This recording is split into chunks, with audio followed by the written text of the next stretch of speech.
Et je vais terminer avec un autre sujet qui nous concerne ici sur la plateforme. Et d'abord parce que j'ai parlé du fait que les gens sont accusés et les gens disent que tu es dans le noir et on ne te voit pas et puis tu parles. Et je vais prendre un cas qui s'est déroulé, qui s'est passé hier. Vous connaissez bien Justice Conan. Tout le monde connaît Justice Conan. Et on peut dire qu'il y a un avatar. Et avec Sylvain André Conan, je pense que lui, il est le meilleur journaliste. Et il y a eu un sujet, il a parlé, il y avait un sujet, et qu'il y a quelqu'un qui a mis un commentaire sous son poste. Et apparemment, ce qu'il avait écrit, ce n'était pas vrai. Et donc, la personne a répondu, et je crois que Justice Conan a mis, comme on appelle, un commentaire. Et André Sylvain Conan a traité Justice Conan et Avatar, et que lui ne parle pas avec les avatars, parce que les avatars qui ne savent pas ce qu'on appelle être journaliste ou bien le traitement de l'information. En fait, il a voulu donner, comme on appelle, une leçon à Justice Conan. Et Justice Conan, que je connais très bien, lui André Sylvain Conan, ne sait pas qui est, comme on appelle, Justice Conan. Et donc, Justice Conan a fait un poste pour s'adresser à André Sylvain Conan, et je crois que c'est rentré dans ses oreilles. Et donc, Justice Conan a dit, lui ne se cache pas, tout le monde le connaît. Et que même là, celui qui l'appelle l'avatar, il est bien informé que lui, en matière de traitement de l'information, il est encore meilleur que lui, André Sylvain Conan. Et en tout cas, le traitement de l'information, côté journaliste, lui, il est mieux qu'André Sylvain Conan. Et il a même dit à André Sylvain Conan n'a qu'à chercher ses publications dans ses journaux. Il verra que lui, il a apparu dans ses journaux à plusieurs reprises. Et donc, il a dit, lui, il a choisi de le faire comme ça, et que toutes les personnes qui doivent le connaître, en tout cas, lui, il est bien connu de ces personnes-là, et ce sont des personnes fiables qui, lui, le connaissent.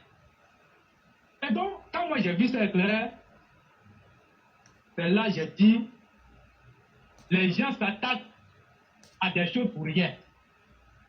Mais toutes les informations qu'Éclaireur donne ici, est-ce que Éclaireur ne fait pas mieux que ceux qui disent qu'ils sont journalistes, certains? Éclaireur le fait mieux que certains. Et moi, j'ai vu le cas de Sylvain André, comme on appelle, Justice Conan. Je prends ça en exemple pour dire Éclaireur, il n'y a même pas de débat à cela. On n'a pas besoin de mener le combat à visage découvert pour qu'on sache que tu dis la vérité. Lui, André Sylvain Conan, nous, on le connaît ici. Dans plein de situations ici, lui, ment. Lui, il est tout sauf un journaliste fiable ou bien un journaliste crédible. Donc, en tout cas, comme on appelle Justice Conan, lui a donné une bonne claque et je pense que la leçon est rentrée. Donc, éclairé, je tenais à prendre ça pour dire qu'il faut rester serein. C'est ton style qui est là. Aujourd'hui, tout le monde est fier de toi. Toute la République le connaît. De toute façon, comme on appelle, Justice Conan est connu là. C'est comme ça aussi qu'il est connu. Et les gens sont fiers de ce travail-là. Donc, voilà un peu éclairé. Donc, c'est mon dernier mot. Et je dis merci beaucoup à tout le monde. Donc, c'est un peu ça éclairé. Merci. Merci beaucoup, le roi du printemps, pour ce que vous venez de dire. Vous savez, à partir d'un certain moment, il y a ce qu'on appelle un aveu d'échec et d'impuissance. Allô? Oui. Ta connexion n'est pas trop bonne, ça fait que tu m'entends en retard.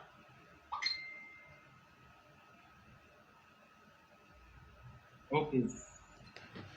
Donc, il y a ce qu'on appelle l'aveu d'impuissance ou l'aveu même d'incapacité. C'est simple à définir. Ça veut dire, toi, tu veux faire quelque chose.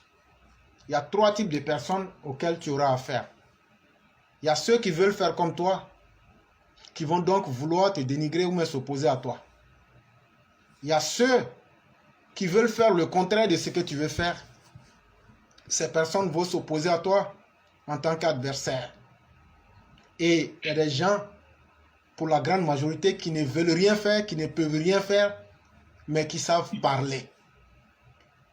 Mais si quelqu'un s'est spécialisé à être un parleur pour ne rien produire, est-ce qu'on a le temps de s'occuper de ces personnes?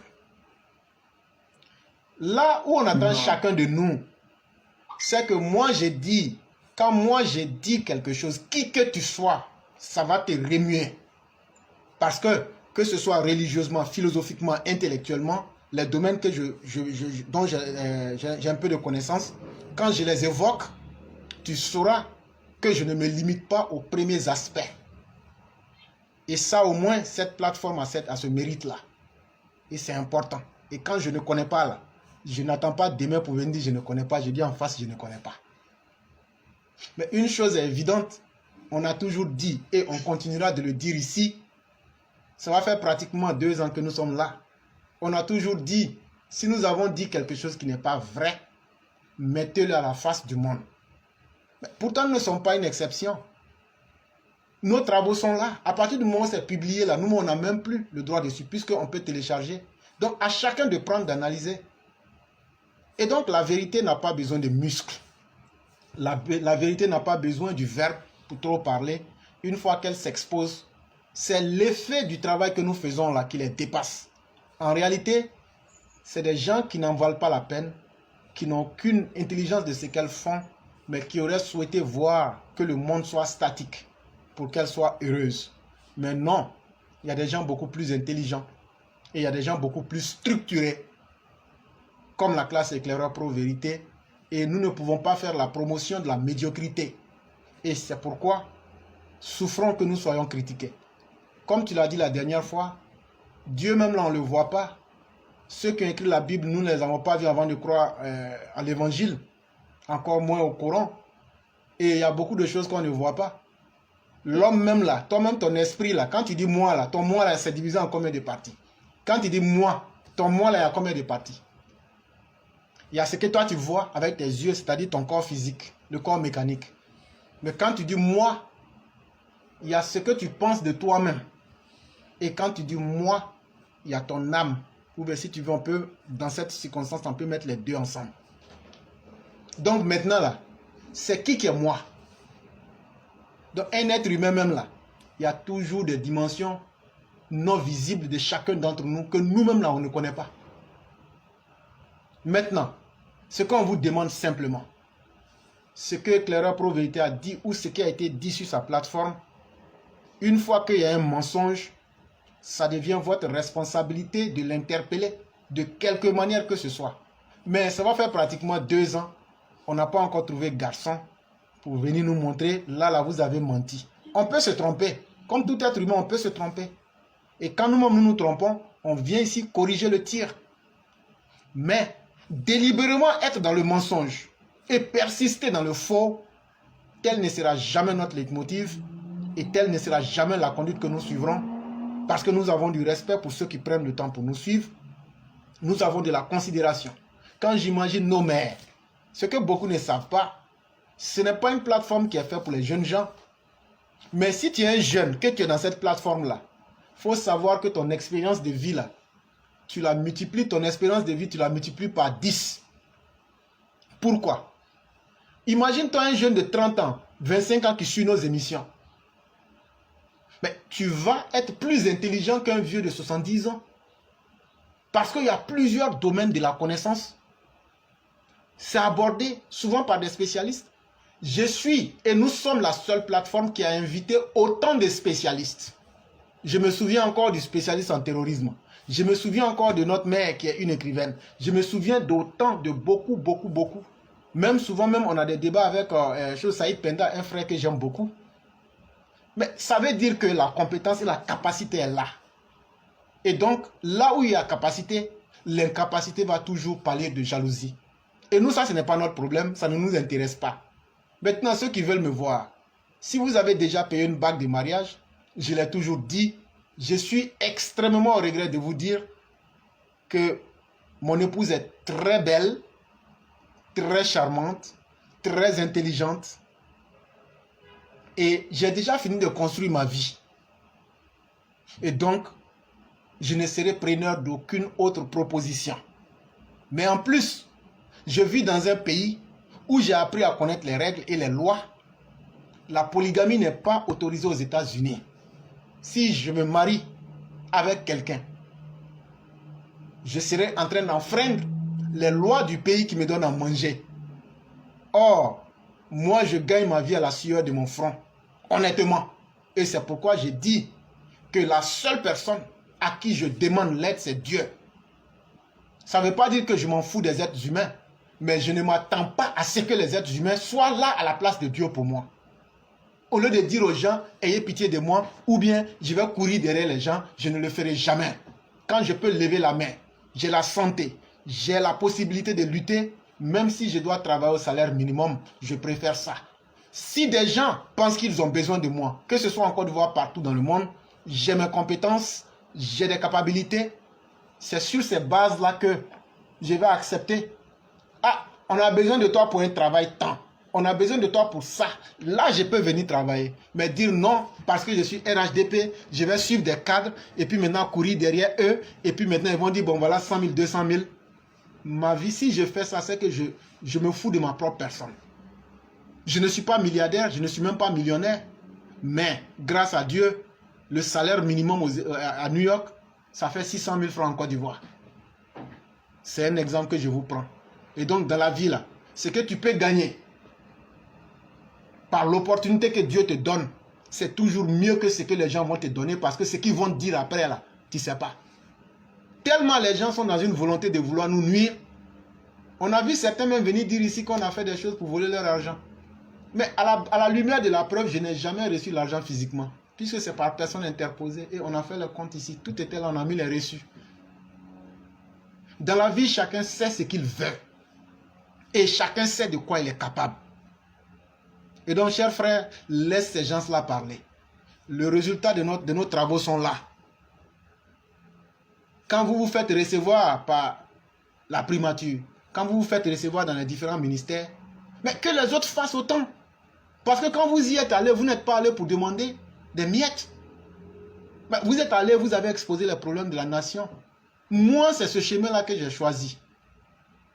Peut-être que je serai riche, peut-être que je ne serai pas riche. Ça, ce n'est pas mon problème de décider. Mais au moins, j'ai la capacité de pouvoir me déterminer dans les événements. Ah, telle chose est vraie selon ce que je sais. Telle chose n'est pas vraie selon ce que je sais. Cette capacité de détermination-là, je ne vais jamais la négocier. Et je l'ai dit ici et je le redirai. Je ne négocierai jamais ma vie. Qui que vous soyez, tu as beau aimer le monde, je ne vais jamais négocier ma vie à l'avantage de quelqu'un d'autre. Ça, il faut qu'on soit sincère.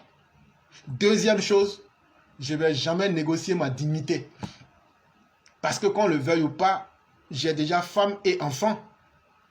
Comment voulez-vous que moi aujourd'hui, après avoir vu le monde, sans tricher, aucunement, c'est à la fin de mon existence, je vais venir me rabaisser ou bien rentrer dans le faux, jamais de la vie. Par principe moral, par dignité, au nom de ceux qui ont du respect pour moi, à commencer même par mon épouse et mes progénitures, je ne négocierai jamais ma dignité, encore moins ma vie. Mais je dirai toujours ce qui est bon et vrai selon ce que je sais. Et donc, chers frères, ceux qui savent parler, laisse-les parler. Dis-leur simplement que le jour qu'ils ont envie de me voir, qu'ils en fassent la demande, on va se rencontrer. Mais c'est que l'éclaireur n'a pas suffisamment de temps pour s'asseoir avec des gens pour dire « Ah, on t'a vu, tu es beau, mais tu n'es pas beau. » Si c'est pour ça que vous voulez me rencontrer, ce serait la chose la plus bête. Mais nous venons ici pour prouver à chacun qu'on peut s'améliorer intellectuellement, on peut s'améliorer spirituellement, on peut s'améliorer sur plusieurs aspects pour nous-mêmes nous améliorer et devenir des êtres meilleurs. Et c'est ça la plus grande leçon qu'Alassane Ouattara nous donne. Et ça, c'est une force qui est plus évidente et plus permanente dans le temps que d'aller prendre des billets de banque, le fruit de la honte, le fruit de l'indignité. Et c'est pourquoi je le dis ici à quiconque le souhaiterait, l'éclaireur n'est redevable à personne. Il n'y a pas quelqu'un qui va s'arrêter ici pour dire « Ah, éclaireur n'est pas parfait. Ça, il faut dire ça. Parce que vous aurez constaté, la franchise n'est pas quelque chose qui est valorisé. Quand tu es franc, on dit que tu es méchant. Mais moi, je préfère être, qu'on me dise méchant, mais je préfère être direct dans ce que je fais avec les gens. Quand je n'aime pas quelque chose, je dis ça directement. Tu peux prendre ça comme tu veux. Parce qu'à la fin de la journée, là, moi, ce qui m'arrange, là, c'est ce que je vais faire d'abord. Je ne vais pas faire plaisir à quelqu'un en te faisant plaisir plus que moi-même. Et je ne vais pas demander aussi à quelqu'un de me faire plaisir plus que sa propre personne. Et c'est ce que la Bible nous a dit. Ne fais à autrui ce que tu n'accepterais qu'on te fasse. C'est un principe minimal de l'existence. Donc, si eux, ils estiment qu'eux ne me voient pas, mais que mon message les trouble là où eux sont, c'est une preuve de leur incapacité. Sinon, eux qui sont visibles, qu'est-ce qu'ils ont pu apporter plus que celui qu'on ne voit pas? Donc, c'est un faux débat. Ce n'est pas là que les gens nous attendent. Là où les gens attendent chacun, c'est qu'est-ce que tu as pu apporter. C'est que quand les gens viennent sur ces émissions-là, malgré la longueur, les gens se disent le temps est passé, je ne m'en suis pas rendu compte. Parce que le message, il y a quelque chose, il y a de la graine dedans. Quand tu sèmes le vent, tu récoltes la tempête. Mais quand tu sèmes la bonne graine, tu récoltes le fruit de tes efforts. Et je l'ai toujours dit, j'ai toujours agi en toute sincérité, en toute honnêteté et en toute franchise dans tout ce que j'ai fait. Et je le dis clairement, les actes que nous avons posés au travers de ces émissions-là, si ce sont de mauvaises actions, que Dieu nous paye avec ce qu'on a fait. Ça au moins. Les autres qui disent qu'eux on les voit là, ils n'ont qu'à dire ça aussi. Dites, tout ce que j'ai fait là, d'apparent comme des cachets, en me montrant aux gens, ou bien en me cachant aux gens là, que Dieu me paye en fonction de ce que moi, éclaireur, j'ai fait. Que ce soit apparent ou caché. Si vous êtes garçon, venez dire ça.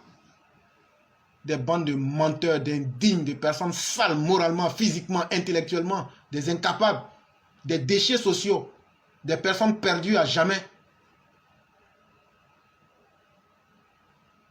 Mais je crois qu'on leur a coupé leur queue et aujourd'hui on leur a cassé les ailes. Tu as vu que la toile est devenue très tranquille. Et le signe évident de leur incapacité, c'est de vouloir bloquer une émission. Mais ça veut dire que vos mères et vos pères, les 9 mois là, c'était zéro. Ça veut dire toi tu es gros, tu es assis. Un gros garçon. Mais c'est ton ami. Sa parole là t'inquiète et détruit ta vie. Mais ça veut dire que tu es un déchet. Ça veut dire que ta vie ne vaut absolument rien. Et si maintenant la personne que tu ne vois pas là, si c'est son effet qui est là sur toi, et le jour que tu vas le voir maintenant, tu deviens comment? C'est aussi simple que ça. Donc le roi reste serein. Le monde, ce ne sont pas les 10 heures qui font le monde, c'est ceux qui agissent, comme toi, comme moi, comme les élèves de la classe, c'est nous qui faisons le monde. Et ça, c'est toujours rare. C'est toujours rare. Et donc, c'est pourquoi nous avons l'impact qu'il faut. Sinon, ceux qui nous connaissent, ceux qui nous ont vus, savent que nous ne sommes pas des plaisantins. Et je ne vais jamais aussi m'associer avec des plaisantins. J'ai toujours clairement défini ma ligne de conduite. J'ai tellement confiance en ce que je fais, même si on devrait mettre tout le monde ensemble, je ne m'associerai avec personne. Je ne vais jamais aller me mélanger avec des bandes de crabes qui ne font que se torpiller, qui ne sont que dans la magouille des bas étages. Je ne vais jamais m'associer à de telles personnes. Et le langage que j'ai dit, je resterai là-dessus tant que j'estime que c'est la vérité. Et donc, le roi du printemps soit serein, le monde avance, les chiens aboient, mais la caravane suit son cours.